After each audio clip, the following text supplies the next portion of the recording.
Good morning সুপ্রিয় শিক্ষার্থীরা। আশা করি তোমরা ভালো আছো এবং তোমরা তোমাদের পড়াশোনা ঠিকভাবে চালিয়ে যাচ্ছ। প্রিয় শিক্ষার্থীরা, আজকে তাপগতিবিদ্যা এই অধ্যায়ের উপর আরও একটি ক্লাস নিব। আজকেও কিছু গাণিতিক সমস্যা নিয়ে আমরা আলোচনা করব। তো এর আগে যে এই অধ্যায়ের উপর যে ক্লাসগুলো নেওয়া হয়েছে সেখানে বেশি গাণিতিক সমস্যার সমাধান করা হয়নি প্রথম দিকে। তাই আমরা যেহেতু রিভিশন করছি, আজকেও এখন শুধু গাণিতিক সমস্যারই সমাধান করব। তো গত ক্লাসে একটি গাণিতিক সমস্যা অর্থাৎ একটি সৃজনশীল প্রশ্নের সমাধান করেছিলাম। আজকেও আমরা আরেকটি সৃজনশীল প্রশ্ন নিয়ে আলোচনা করব। তো আমি দেখো যে প্রত্যেক ক্লাসের আগে অর্থাৎ যে সূত্রগুলো লাগে সেই সূত্রগুলো লিখে দিই। তোমাদের কাজ হলো এই সূত্রগুলো আগে খাতায় নোট করে তারপরে অঙ্কগুলো করবে। তো ঠিক আছে, আমরা সময় নষ্ট না করে আমাদের আলোচনা শুরু করি। এখানে একটি দেখো যে একটি উদ্দীপক দেওয়া আছে, সেই উদ্দীপকে যে মান দেওয়া আছে একটি ডিজেল ইঞ্জিনের সিলিন্ডারের ভিতরে 1 বায়ুচাপ এবং 20 ডিগ্রি সেলসিয়াস তাপমাত্রায় 800 সেন্টিমিটার কিউব পরিমাণ বায়ু ছিল। পরে চাপের দ্বারা এটিকে 60 সেন্টিমিটার কিউবে পরিণত করা হলো, তাই না? এখানে বাতাসকে আদর্শ গ্যাস ধরে সংকোচন প্রক্রিয়াটি হলো রুদ্ধতাপীয় প্রক্রিয়া, অর্থাৎ উদ্দীপকে যে প্রক্রিয়াটি আছে সেই প্রক্রিয়াটি হলো রুদ্ধতাপীয় প্রক্রিয়া। এই হলো আমাদের উদ্দীপক। এই উদ্দীপকের মাধ্যমে আমাদেরকে দুইটি প্রশ্নের উত্তর দিতে হবে, তাই না? তো শুরুতে আমরা দেখি যে কি কি প্রশ্নের উত্তর দিতে হবে। একটি প্রশ্ন হলো বায়ুর চূড়ান্ত তাপমাত্রা নির্ণয় করো, এটি হলো প্রথম প্রশ্ন। আরেকটি প্রশ্ন হলো উপরোক্ত গ্যাস দ্বারা সম্পন্ন কাজের পরিমাণ নির্ণয় করব। আর যদি প্রক্রিয়াটি সমষ্ণ প্রক্রিয়া হয়, মানে উদ্দীপকে দেওয়া আছে রুদ্ধতাপীয় প্রক্রিয়া, তো একে কক্ষ তাপমাত্রায় সমষ্ণ প্রক্রিয়ায় সম্পন্ন কাজের সাথে তুলনা করতে হবে। অর্থাৎ আমি রুদ্ধতাপীয় প্রক্রিয়া কাজের মান বের করব আর সমষ্ণ প্রক্রিয়া কাজের মান বের করব, এই দুইটা কাজের মধ্যে তুলনা করব। ঠিক আছে? তো ঠিক আছে, আমরা আমাদের আলোচনা শুরু করি। শুরুতে একটু মানগুলো দেখে নিও। আমাদের এখানে যে মানগুলো লাগবে, তাপমাত্রা দেওয়া আছে 800 সেন্টিমিটার কিউব আয়তন দেওয়া আছে, পরে 60 সেন্টিমিটার কিউব আয়তন, আর আমাদের বের করতে হবে T2 এটি। তাহলে শুরুতে আমরা লিখি কি কি দেওয়া আছে। তো আমরা এখানে একটু ভাগ করে নিলাম। ফার্স্টে এখানে T1 ইকুয়াল টু কত, 20 ডিগ্রি সেলসিয়াস। এটাকে যদি কেলভিন করি তাহলে কত হবে, এর সাথে 273 যোগ হবে, অর্থাৎ কত হবে 293 কেলভিন। আচ্ছা, V1 দেওয়া আছে কত, 800 সেন্টিমিটার কিউব, এটা V1 দেওয়া আছে। V2 কত, 60 সেন্টিমিটার কিউব। হ্যাঁ, আর গামার মান আমরা জানি যে দ্বিপারমাণবিক গ্যাসের জন্য গামার মান হচ্ছে 1.4। এই হলো আমাদের মান দেওয়া আছে, তাই না? আমাদের বের করতে হবে T2-র মান। T2 ইকুয়াল টু হট, আমাদের এখানে জায়গা নেই তাই লিখলাম না। T2-র মানটা বের করতে হবে। তাহলে শুরুতে আমাদের কি লিখতে হবে, যে আমরা জানি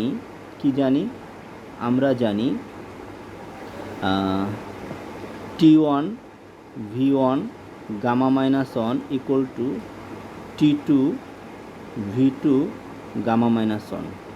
T1 V1 gamma minus 1 equal to T2 V2 gamma minus 1। এটি হলো আমাদের রুদ্ধতাপীয় প্রক্রিয়ার সূত্র, তাই না? আচ্ছা, এখন এইখান থেকে আমার বের করতে হবে T2-র মান। তাহলে আমরা বা T2 ইকুয়াল টু কী লিখতে পারি যদি একবারে লিখি, একটু চিন্তা করো, যেহেতু আমি স্লাইডে করছি বেশি বিস্তারিত করব না। T2 ইকুয়াল টু কী হবে, এই V2 গামা মাইনাস 1টা এই পাশে চলে আসবে। তার মানে কী লেখা যায়, T1 ইন্টু ব্র্যাকেটে কী হবে, উপরে V1, নিচে V2, উপরে হবে গামা মাইনাস 1। ঠিক আছে, গামা মাইনাস 1। এই তাহলে এখন তোমাদের কি করতে হবে, এখানে মান বসিয়ে দিতে হবে। বা T2 ইকুয়াল টু T1-এর মান কত, 293 সরি, ইন্টু V1 কত, 800। হ্যাঁ, V1 হচ্ছে 800 আর V2 কত, 60। আচ্ছা, আমরা আগে এটা একটু অন্য লাইনে লিখছি। এটা তোমরা বুঝতে পারছো কি কি আমরা লিখলাম? শুরুতে আমরা সূত্রটি লিখলাম, পরে T2 অর্থাৎ এখানে এই V2 গামা মাইনাস 1 এটাকে আমি নিয়ে আসলাম এটার নিচে, তাই না? সেই জন্য হলো V1/V2 দুইটার সেম পাওয়ার, তাই এখানে আমি কি লিখলাম? V1/V2 উপরে লিখলাম গামা মাইনাস 1, হ্যাঁ, এটা লিখলাম। তো এখন আমরা এখানে মানগুলো বসিয়ে দিলাম।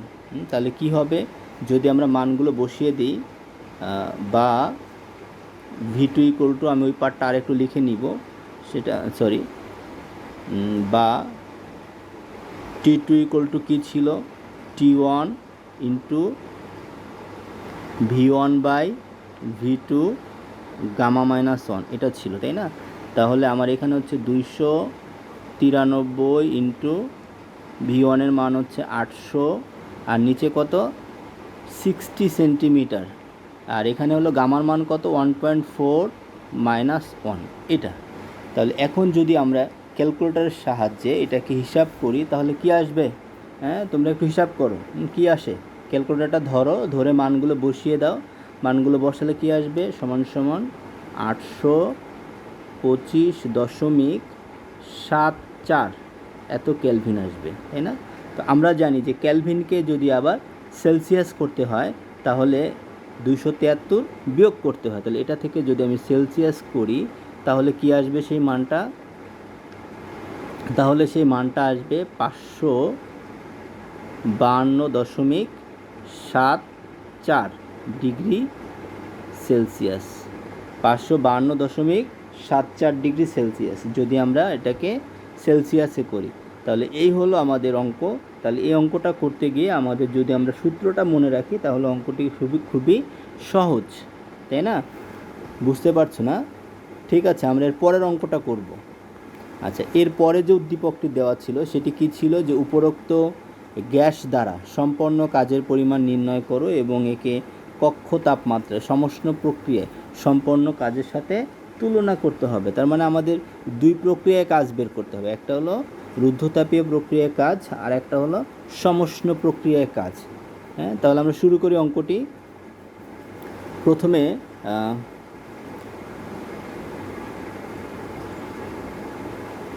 কি কি মান দেওয়া আছে আমরা সেটা একটু লিখব।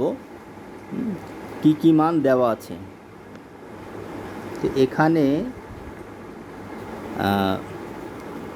আমরা R ইকুয়াল টু সার্বজনীন গ্যাস ধ্রুবক R ইকুয়াল টু 8.314, হ্যাঁ, তারপরে এককটা হলো joule mole inversion kelvin inversion, হ্যাঁ, এককটা বসাবে জুল মোল ইনভার্সন, আমরা এখানে বসাচ্ছি যে মোল ইনভার্সন কেলভিন ইনভার্সন, এটা হলো আর এর মান।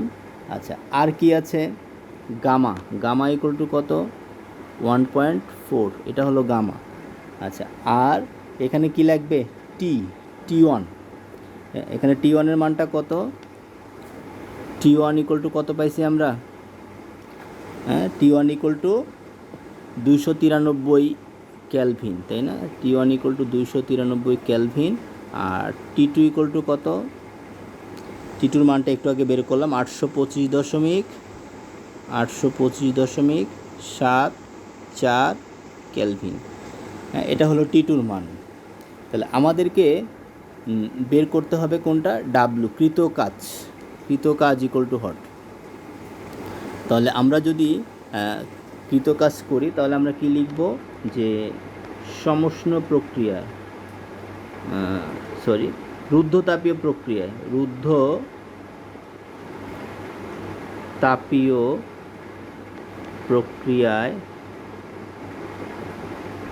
প্রক্রিয়ায় আমরা জানি কি জানি? রুদ্ধতাপীয় প্রক্রিয়ায় আমরা কি জানি? যে ডাব্লিউ ইকুয়াল টু এন আর, এখানে হলো gamma minus 1 T1 minus T2। এটা আমরা রুদ্ধতাপীয় প্রক্রিয়ায় এই সূত্রটা জানি।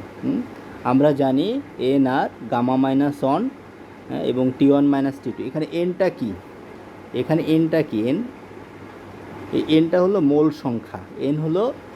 সংখ্যা, আর হলো সার্বজনীন গ্যাস ধ্রুবক, আর গামা হলো এখানে সিপি বাই সিভি অর্থাৎ মোলার আপেক্ষিক তাপদ্বয়ের অনুপাত, হ্যাঁ, যেটা আমরা জানি দ্বিপারমাণবিক গ্যাসের জন্য 1.4।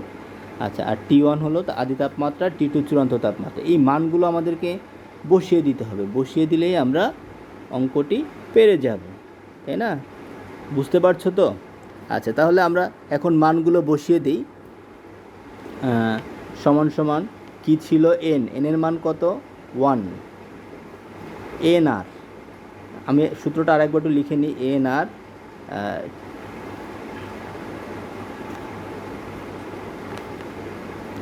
এনআর নিচে গামা মাইনাস 1 আর এখানে T1 মাইনাস T2।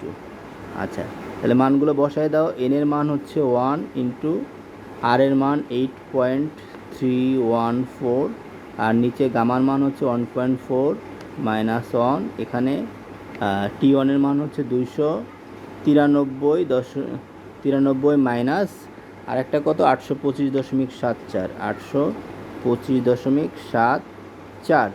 হ্যাঁ, এই হচ্ছে মান। তাহলে আমরা যদি এখন হিসাব করি, ক্যালকুলেশন করি, তাহলে একটু ক্যালকুলেটরের সাহায্যে করো প্লিজ। হ্যাঁ, তাহলে কি আসে এখানে? 11,067.67 এত জুল। 11,067.67 জুল।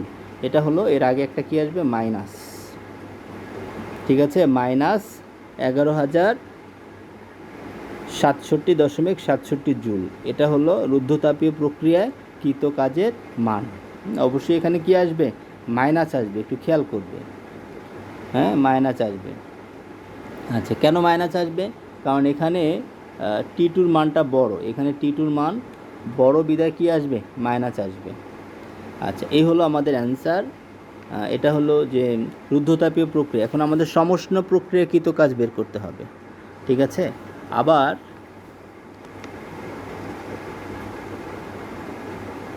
সমষ্ণ প্রক্রিয়ায়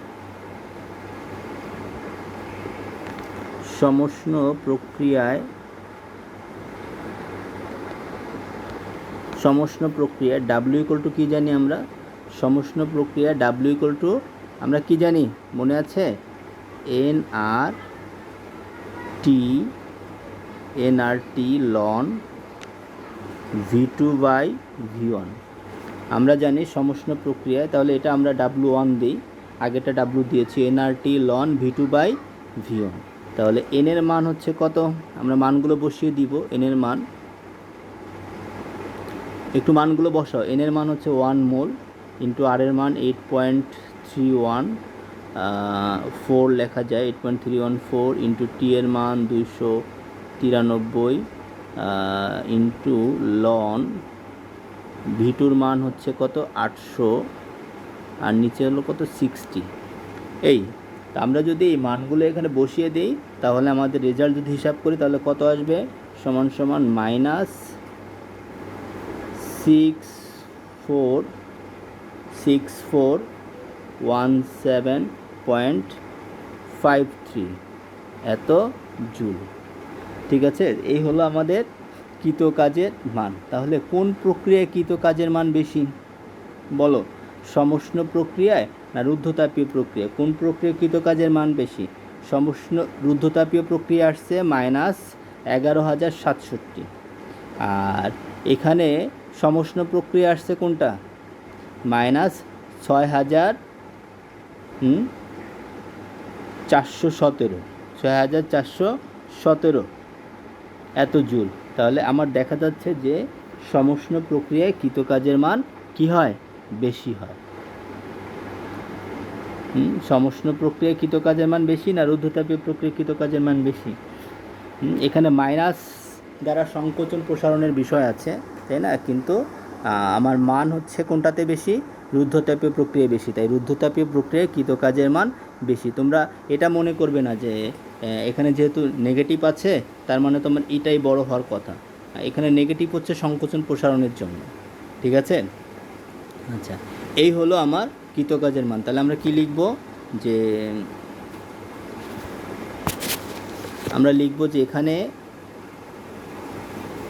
ডাব্লু গ্রেটার দেন W1, তাই রুদ্ধতাপীয়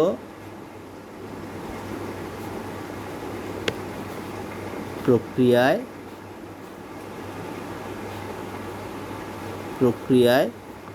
কৃতকাজ বেশি, তাই রুদ্ধতাপীয় প্রক্রিয়ায় কৃতকাজ বেশি। ঠিক আছে, আমরা খুব ভালো একটি প্রশ্ন সলভ করলাম। আশা করি তোমরা বুঝতে পারছো। এখানে মাইনাস হিসাব করবে না, মাইনাস দ্বারা সংকোচন প্রসারণের বিষয়, এখানে সংকোচন হয়েছে তাই এখানে মাইনাস আসছে। আচ্ছা,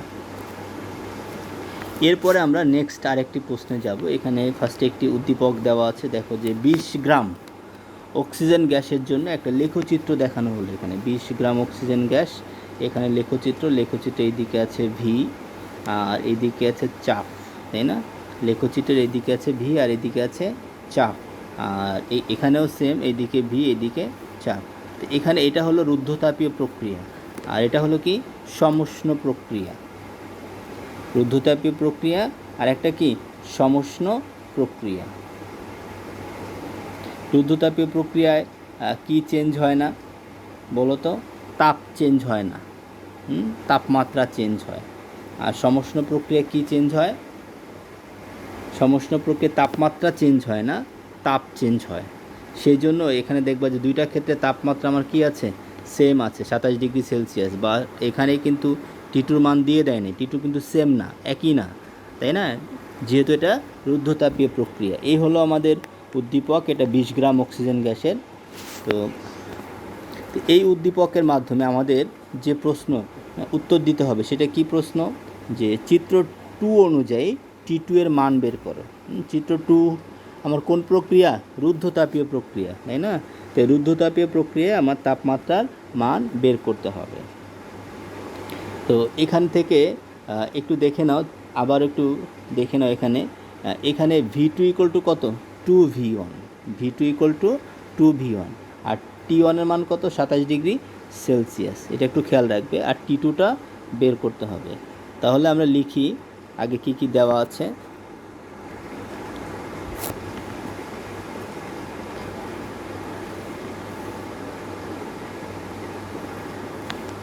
এখানে T1 equal to 27 degree Celsius, kelvin করলে কত হবে বলো? এর সাথে 273 যোগ করতে হবে, তার মানে কত হবে?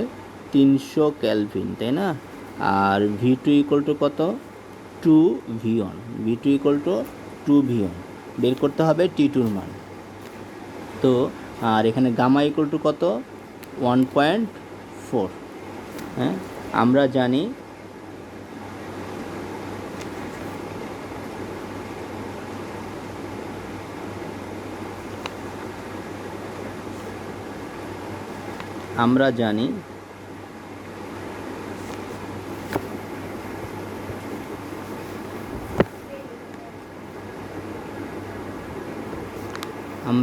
কি জানি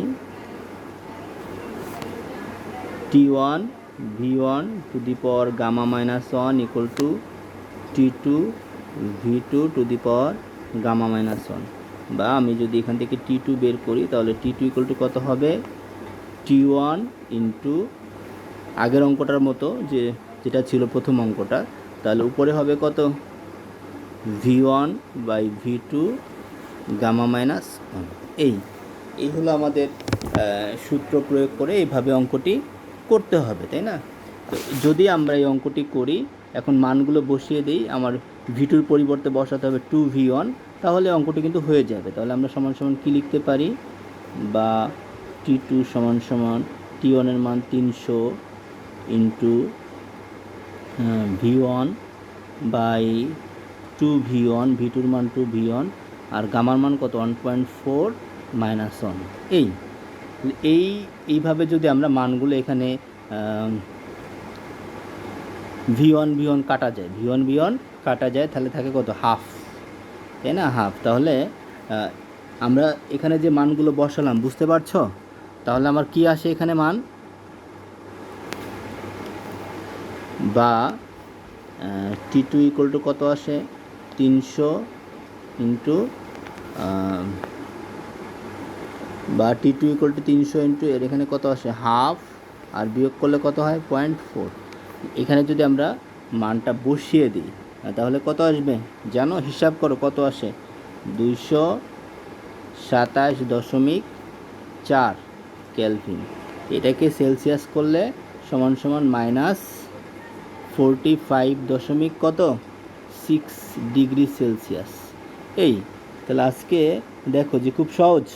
আমরা যদি সূত্র পারি, পদার্থবিজ্ঞানের মূল চাবিকাঠি অঙ্ক করার ক্ষেত্রে মূল চাবিকাঠি হলো সূত্রগুলো মুখস্থ করা। যদি আমরা সূত্র পারি তাহলে আমাদের কোনো অঙ্ক করতেই অসুবিধা হবে না। তো তোমাদের প্রধান কাজ বাসের সূত্রগুলো মুখস্থ করা এবং কোন সূত্রকে কী দিয়ে প্রকাশ করা, মানে কোন মানকে কী দিয়ে প্রকাশ করা হয়।